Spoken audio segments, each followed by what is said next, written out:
Idiosyncrasy, aphorism number 116 and 117. These are those peculiar corporal constitution which, although otherwise healthy, possess a disposition to be brought into more and less morbid state by a certain things, which seem to produce no impression and no change in many other individual. In simple term, it means there are some people who become extremely sick because of the exposure to certain substances. कुछ people होते हैं वो बहुत ज़्यादा बीमार हो जाते हैं सर्टन सब्सटेंसेस से, वही that do not cause any problem in other people, वही चीज़ों से दूसरे पीपल को कोई कॉज नहीं होता है, वो बीमार नहीं होते हैं. For example, rose is a lovely flower, every one like to have rose, but there are the few people who fall down unconscious when they smell a rose. कुछ पर्सन रहते हैं वो बहुत ज़्यादा सेंसिटिव या ससेप्टिबिलिटी होती है, वो रोज़ की खुशबू सुनते ही अनकॉन्शियस हो जाते हैं, फॉल डाउन हो जाते हैं, एंड एलर्जी हो सकती है, सेंसिटिव हो सकते हैं. एंड वही दूसरे पीपल वही रोज़ को सुन के उन्हें कुछ नहीं होता है स्मेल से रोज़ की. Many people enjoy eating various type of food, but there are the few people who fall seriously sick after eating certain food item. हमने देखा है कुछ पीपल्स रहते हैं जो बीमार हो जाते हैं वही फूड खा के जो दूसरे पर्सन खा के बीमार नहीं हो रहे हैं. For example, we can see people who suffer from the rash all over the body after eating brinjal, mushroom, certain type of fish etcetera. तो वही मशरूम ब्रिंजल पर्सन खा रहे हैं, पीपल्स खा रहे हैं, लेकिन अदर पीपल को कुछ नहीं हो रहा है. तो idiosyncrasy mean no change in many other individual. Such incidents are very rare. Only few people show certain extreme reactions. Substances do not cause any reaction in other. कुछ पीपल ही reaction show करेंगे और दूसरे नहीं करेंगे. ये क्यों हो सकता है? ये इसके दो फैक्टर हैं. Such reaction acquire because of the two factor working in that person.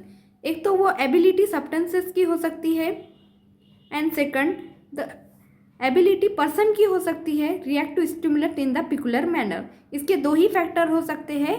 कुछ पीपल बीमार हो रहे हैं और कुछ नहीं हो रहे हैं वही चीज़ों से, वही सब्सटेंसेस से.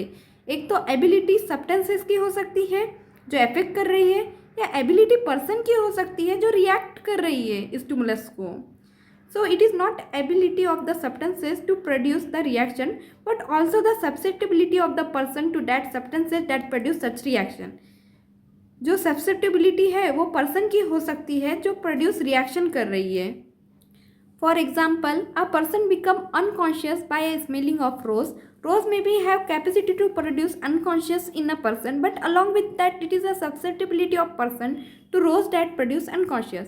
अब रोज़ में कैपेसिटी हो सकती है फर्स्ट फैक्टर कि वो अनकॉन्शियस कर रहा है पर्सन को, बट इसके साथ साथ सब्सेप्टिबिलिटी भी पर्सन की है जो रिएक्ट कर रही है स्टिमुलस को एंड प्रोड्यूस कर रही है अनकॉन्शियसनेस. डॉक्टर हैनिमन सर ने कहा है, such substances can become good medicine if we study the symptom produce by this substances in the idiosyncratic people.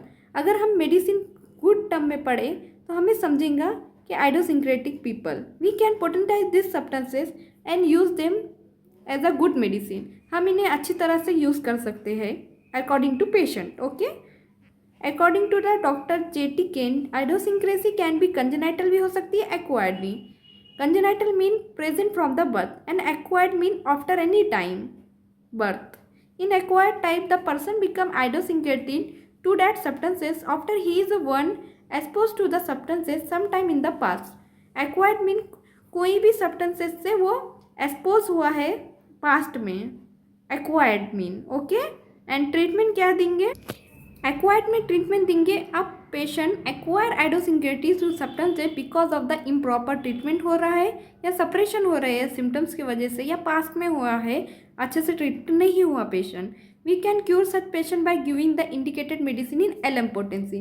हमें कौन सी पोटेंसी में देना पड़ेगा? LM पोटेंसी में. और कंजेनाइटल रहा, congenital idiosyncrasy, it is a very difficult to treat patient having congenital आइडियोसिंक्रेसी.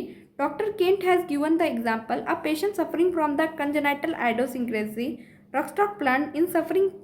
In such cases, Ruxrock may palliate the patient few times, but after some time, rust out to fail to produce any symptoms. In such cases, sora is the present in the background. We have to give antisoric medicine to cure such a patient. हमने congenital आइडियोसिंक्रेसी में हमें क्या करना चाहिए? सोरा देना चाहिए, क्योंकि आप पेशेंट को सप्रेस एक्वायर्ड में हुआ है। और कंजेनाइटल आइडियोसिंक्रेसी में पढ़े हैं हमने कि जो भी पेशेंट रहेगा, अब कंजेनाइटल पेशेंट कौन सा रहेगा, कॉन्स्टिट्यूशन क्या रहेगा, माइजम क्या रहेगा, तो जो भी माइजम रहेगा कंजेनाइटल वो सोरा ही रहेगा। तो हमें एंटीसोरिक मेडिसिन देना पड़ेगा पेशेंट को क्योर करने के लिए। So thank you.